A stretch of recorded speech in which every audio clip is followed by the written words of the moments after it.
안녕하세요. 2월 14일 금요일입니다. 오늘은 고린도전서 14장 32절, 33절 두 절의 말씀 봉독해 드리겠습니다.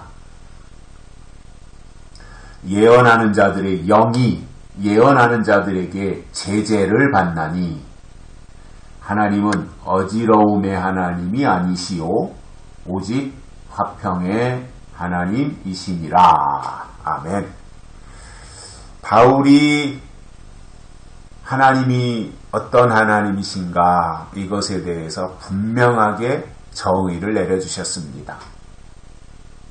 어지러움의 하나님이 아니라 화평의 하나님이시다라는 겁니다. 하나님이 그런 하나님이라면 우리도 어떻게 해야 되겠어요? 우리도 그래야 되잖아요. 어지럽히면 안 되고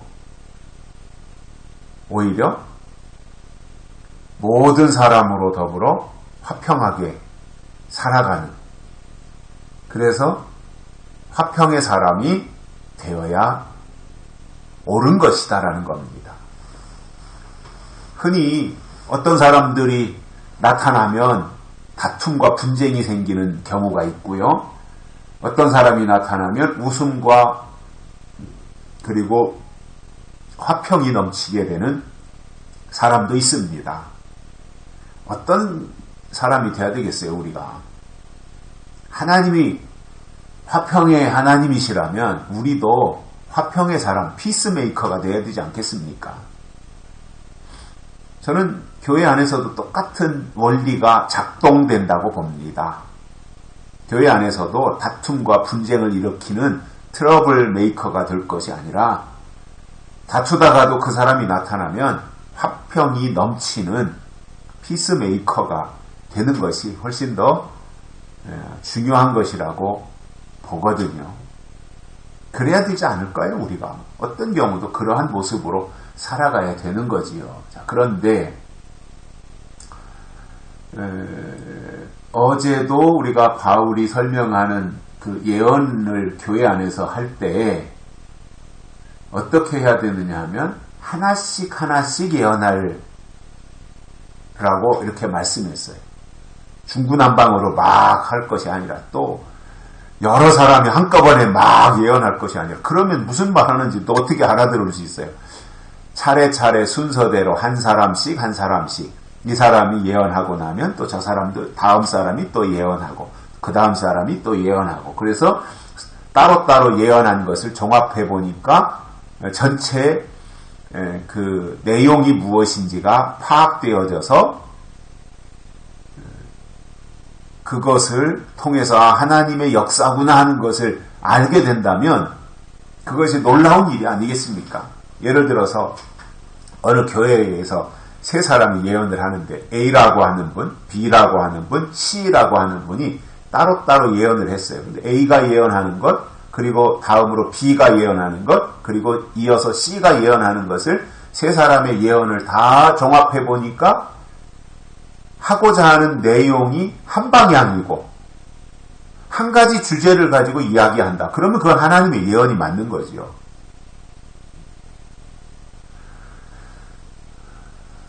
그래서 하나씩 해야 되는데, 특히 예언하는 데 있어서 오늘 32절에서 보면 예언하는 자들의 영이 예언하는 자들에게 제재를 받는다 이겁니다. 그러니까 내 맘대로 하는 게 아니라는 거예요. 내가 예언할 때 또 다른 예언하는 사람들에 의해서 제재를 받고 제한을 받게 된다라는 겁니다. 내 임의로 내 맘대로 할 수 있는 게 아니라는 거예요. 그래서 또 다른 예언하는 사람에 의해서 제재를 받고 통제도 필요하고, 그러한 것을 통해서 함께 하나님의 영광을 위해서 나아가야 되는 그러한 모습들을 발견할 수 있습니다. 그러니까 내 맘대로 하고 나는 나는 하나님 앞에 특별히 받은 게 있으니까 너희들은 다 내 말 들어라, 내 말만 듣고 따르라, 나를 따르라, 그러면서 이제 반강제식으로 막 강요하고 또 이렇게 편가르기 하고 이렇게 하면은 안 되는 거지요. 저는 그 시한부 종말론에 대해서 굉장히 부정적인 사람이거든요. 뭐 그전에도 그랬고요. 왜냐하면 시한부 종말론은 하나님의 뜻이 아니에요. 시한부 종말론이라는 것은 날짜를 정해놓고 가는 거거든요. 그 날짜를 성경에서 정할 수 있는, 특히 이제 계시록 하는 사람들이 대개 시한부 종말론으로 치우치게 되는데, 계시록을 하면서 날짜를 정하는 경우가 대개 세 가지예요. 첫째로는 예수님의 재림 날짜, 몇 년 몇 월 며칠 날 예수님이 재림하신다. 그러면 뭐 예수 믿는 사람들이 이제 다 놀라는 거잖아요. 아, 그렇구나, 이제 예수님이 드디어 재림하시는구나. 그러면서 더 열심도 품을 수 있고 열광할 수 있고, 예수님이 재림하신다는데요. 예수님의 재림 날짜를 정하면 시한부 종말론에 딱 걸리고요. 두 번째로는 휴거 날짜를 정하는 거예요. 휴거. 공중으로 올라간다 이거잖아요. 몇 년 몇 월 며칠 날 휴거된다. 다미선교회가 그랬었잖아요. 92년 10월 28일 날인가? 휴거되는 날짜라고. 휴거의 날짜 정해놓고 갔었는데, 뭐 다 해프닝으로 끝났습니다만은, 그 휴거 날짜 정하면 시한부 종말론에 딱 걸리는 거예요. 그리고 세 번째는 인치는 날짜 정하면 시한부 종말론이에요. 몇 년 몇 월 며칠 날부터 몇 년 몇 월 며칠까지 인을 친다, 하나님이.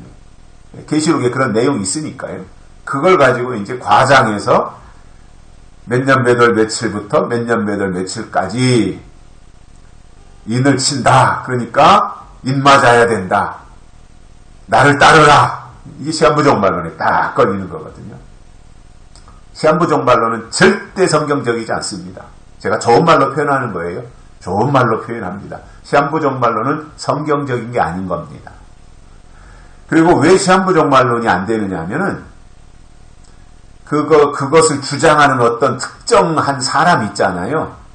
그 사람이 자기의 주관적인 견해를 계시록에다가 편집해가지고 자기 주장을 계시록을 빙자해서 말하는 거예요. 그러니까 하나님의 뜻이 아닌 거지요. 자기 생각을 계시록에다가 엮어서 말하는 거니까요. 그러니까 하나님의 뜻이 아니죠. 그리고 그거 가짜지요. 그게 그 말 자체가 하나님의 뜻이 아닌데 자기 생각을 말하는 건데요. 그런데도 이제 그렇게 말하면 사람들이 그냥 거기에 뿅 가거든요. 시한부 종말론을 주장하면 어리석은 사람들, 무지한 사람들은 뿅 가게 돼 있어요. 그게 옳다고 느끼기 때문에. 아니라고 말해도 안 들어요. 그게 옳다고 생각이 드니까요. 그래서 그쪽으로 치우쳐버리는 거거든요. 절대 그렇지 않습니다. 행여나 시한부 종말론에 미혹당해가지고 빠져있다면 정상적인 신앙생활 할 수 있도록 빨리 생각을 바꾸셔야 됩니다. 하나님의 말씀 속으로 나와야 됩니다. 그 주장하는 사람이 절대로 올바른 사람이 아닌 겁니다. 잘못된 사람인 겁니다. 잘못된 사람이 끌고 가는 거기에 올바른 게 있겠습니까? 그릇된 것만 있는 거지요. 예언하는 자들은 예언하는 자들에 의해서 제재를 받아야 되는 거예요. 그런데 시한부 종말론 하는 사람들은 그 주장하는 사람이 교주가 되고 최고처럼 추앙을 받게 되니까 누구로부터 제재를 받지 못하는 거예요. 받지도 않아요. 누구 말 듣지도 않아요. 그런 사람들. 완전히 고집이 그냥 불통이라서 듣지도 않습니다. 자기만 최고 되는 거고. 그리고 이미 그 사람 말을 들은 사람들은 누가 옆에서 그게 아니라고 해도 듣지도 않아요. 그래서 제재를 받아야 되는데 제재를 받지 않게 되니까 결국은 같이 망하는 길로 가는 거고요. 또 바울이 말하는 것은 하나님은 어지러움의 하나님이 아니라 화평의 하나님이시다.